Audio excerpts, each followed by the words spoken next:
We're down in Cornwall today at our site in Perranwell station, and this is one of our builds. It's a 400 square metre build. We've had to demolish a little bungalow that was situated on the site, excavate probably 4,000 tonnes out, which has been challenging. We're currently at the ICF stage of the build. Basically 2 layers of foam, which is an XPS foam with a core of concrete that runs through the middle, which is your structure. It forms basically a really good U-value between the building really and the outside.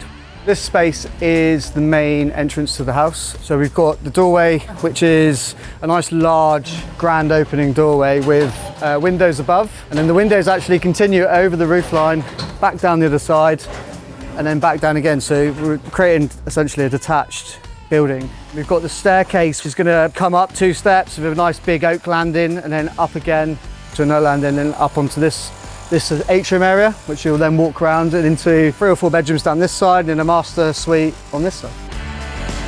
So this space here is the kitchen and dining room area. Over here we've got 3 sets of glass, which all slide each way, which will give you that inside-outside feel. Got a cantilevered balcony here, which is a little bit of a feat of engineering. You have to cast concrete essentially up in the air. I think it projects probably 1600 out from the building, and then the walls come up and the roof's sort of overhung for a balcony. The boys have applied the area today. That's where the concrete's going to sit on. They're going to form a bit of formwork around the perimeter to encapsulate the concrete. This system's specially designed to do this by a structural engineer, so it can hold the weight. I'll stick them on here and mark all the centres on them. And then I'll move that out of the way and cut it on there.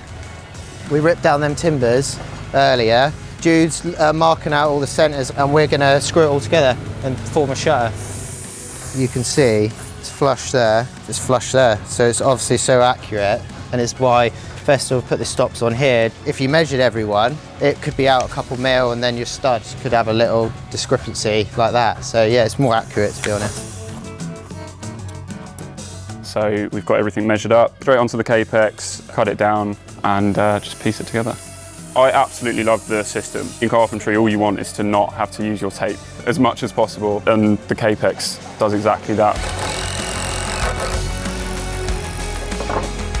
We've used capex up here. We've also got the jigsaw in use. The major tool is obviously the plunge saw. We can't really do any of this without that. Being elevated, we can't work on the ground. We need cordless tools, so yeah, that is our #1 really. So in the next 6 weeks we'll be installing the joist platform. That will allow us then to build the next set of walls up to the roof, and then we'll be installing the roof structure, which should be a really good phase of the job.